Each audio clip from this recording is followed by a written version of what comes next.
나스랄라 살해에 뒤이은 레바논 전쟁. 왜 이란 불라 정권은 헤즈볼라에 대한 군사 지지에 나서지 않고 있는가? 혁명적 공산주의 인터내셔널 동맹 RCIT 성명, 국제주의 사회주의 동맹 RCIT 이스라엘 점령지 팔레스타인 지브앤드 RCIT 국제사무국 합동 발표 2024년 9월 30일 금요일 헤즈볼라 사무총장 하산 나스랄라가 이스라엘의 헤즈볼라 지하본부 공습으로 살해됐다. 나스랄라는 32년 동안 강력한 운동을 이끌어왔고 지역에서 영향력이 큰 인물이었다. 헤즈볼라 내 스파이가 이스라엘의 나스랄라의 위치와 동선에 대한 정보를 전달했으며 이스라엘 군이 나스랄라가 새로운 장소로 이동하기 전에 공습을 결정했다는 보도가 나왔다. 이란의 최고 지도자 알리 하메네이는 5일간의 국가애도 기간을 선포하고 이스라엘이 괴멸적 타격을 맞게 될 것이라고 경고했다. 그러나 레바논 남부를 점령하려는 시온주의 국가의 시도에 이란이 어떻게 반응할지는 분명하지 않다. 이란이 헤즈볼라 지도부의 확전 방지를 위해 이스라엘 중부의 목표물에 장거리 미사일을 사용하지 말라고 압력을 가했다는 보도가 있었다. 또 그 전 몇 주 나스랄라는 이란에 이스라엘의 공습에 맞서 개입해 줄 것을 요청했지만 물라 정권은 이를 거부했다. 현재 물라 정권 아야툴라 지도부는 분열된 것으로 보인다. 마수드 페제시키안 대통령 주변 일각에서는 미국과의 관계 개선을 원하고 있는 반면 다른 일각에서는 이스라엘의 강경한 입장을 취하고 있다. 헤즈볼라는 요 며칠 이스라엘 군과의 전투가 급 고조됨에 따라 이란에 이스라엘에 대한 공격을 개시해 줄 것을 촉구했지만 이란은 지금까지 자제하고 있다. 이란 관리들이 헤즈볼라 측에 마수드 페제시키안 이란 대통령이 현재 유엔 총회 참석차 뉴욕에 있기 때문에 이스라엘에 대한 공격을 감행하는 것에 대해 타이밍이 맞지 않다고 말했다. 악시오스 2024년 9월 24일자 열흘 전 이스라엘이 삐삐 테러를 통해 레바논의 헤즈볼라 전사들을 살해한 후 전면전 가능성이 최고조에 달했었다. 사망자 중 일부는 전투원 아닌 민간인으로 전쟁 범죄다. 지금까지 시온주의 야수는 레바논에서 여성과 아동을 포함해 500명 이상을 죽였고 레바논인 100만 명이 레바논 남부와 베이루트를 탈출해야 했다. 나스랄라의 암살로 시온주의 국가와 레바논 간의 전쟁이 급격히 고조되면서 중동 지역 전쟁으로 번질 가능성이 더욱 커져가고 있다. 한 가지 확실한 것은 헤즈볼라가 심각한 손실을 입었지만 계속 싸울 것이며 시온주의자들의 레바논 남부 점령 시도는 시온주의 군인들에게 죽음의 덫이 될 것이라는 점이다. 시온주의자들은 축하하고 있지만 얼마나 오래 갈까? 모셰 다얀 센터의 수석 연구원 우지 라비는 일요일 아침 103FM 방송에서 이렇게 말했다. 우리가 20년 동안 잠들어 있을 때 헤즈볼라는 스스로 국가 안의 국가로 컸습니다. 헤즈볼라는 공장과 학교를 가지고 있습니다. 헤즈볼라 내에 세대 교체가 있을 것입니다. 나스랄라의 사람들 대부분이 살해됐고 젊은 사람들은 훨씬 더 이란을 공경하며 섬기는 사람들입니다. 그들은 절대 백기를 들고 자신들이 틀렸다고 할 사람들이 아닙니다. 이란의 장악력이 더 커질 것이며 나스랄라 제거는 이스라엘에게 부메랑으로 돌아올 것입니다. 마리브 코 2024년 9월 29일 며칠 전까지만 해도 제 입으로 지역 전쟁을 막길 원한다고 말해놓고는 시온주의 야수에게 벙커를 뚫는 초대형 폭탄을 제공한 전범 바이든은 나스랄라가 살해된 후 다음과 같은 성명을 발표했다. 하산 나스랄라와 그가 이끄는 테러 단체 헤즈볼라는 40년간의 테러 통치 동안 수백 명의 미국인을 살해한 책임이 있습니다.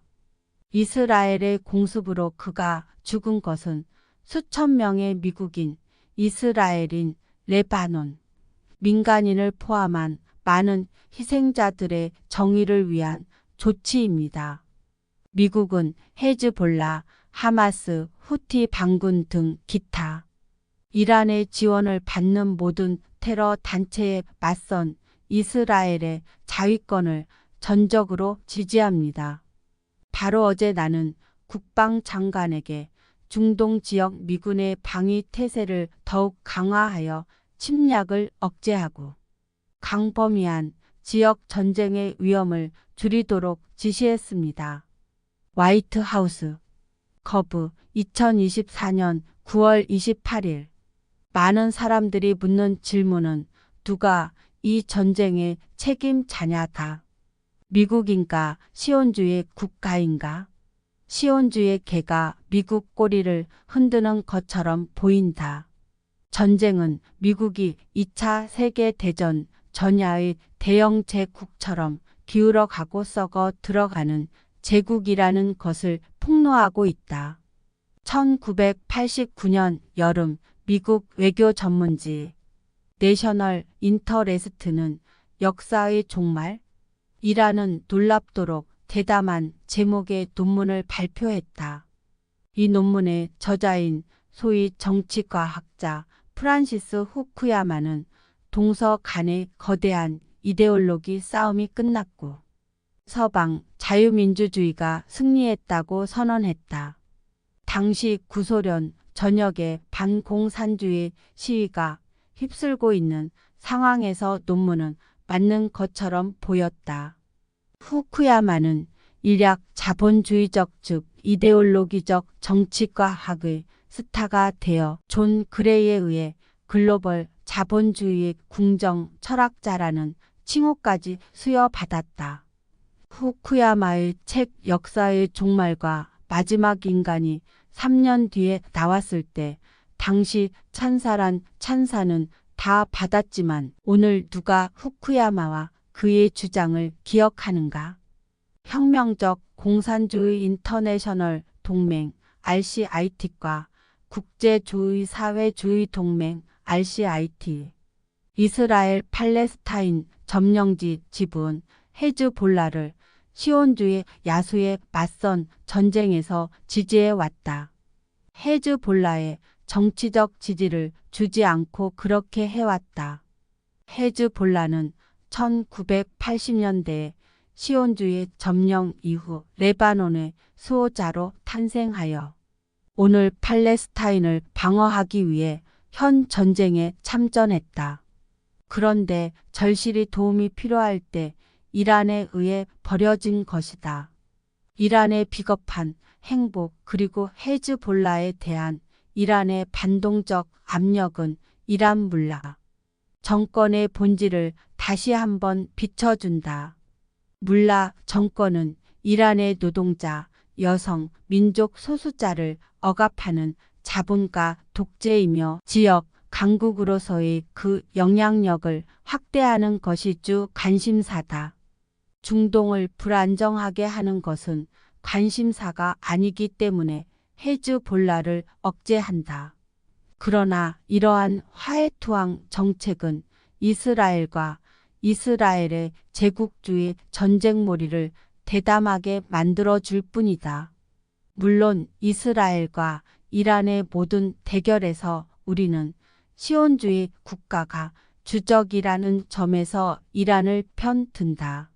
그러나 우리는 몰라 정권이 해방투쟁의 반동적 장애물이며 전진하는 유일한 길은 민중평의회와 민병에 기반한 노동자민중 정부로 몰라 정권을 대체하는 것임을 다시 한번 분명히 한다.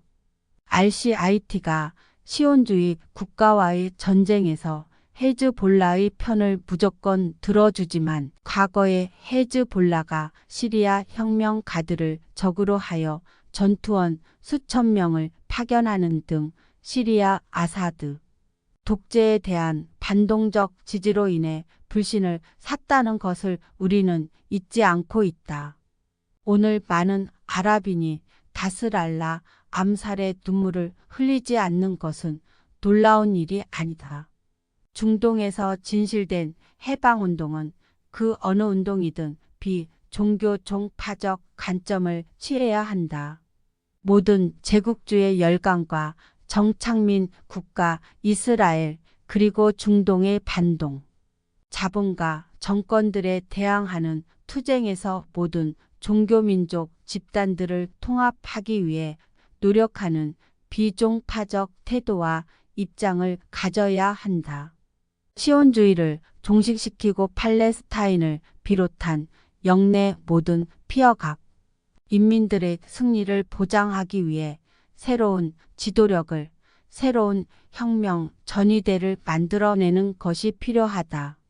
부르주아 제세력 및 반혁명 성직자와 독립된 노동자계급의 당, 세속 정민주적인 사회주의, 중동 쟁취를 위해 싸우는 혁명 노동자당을 건설해야 한다. 시온주의 야소와 그 지지자들을 경멸하자.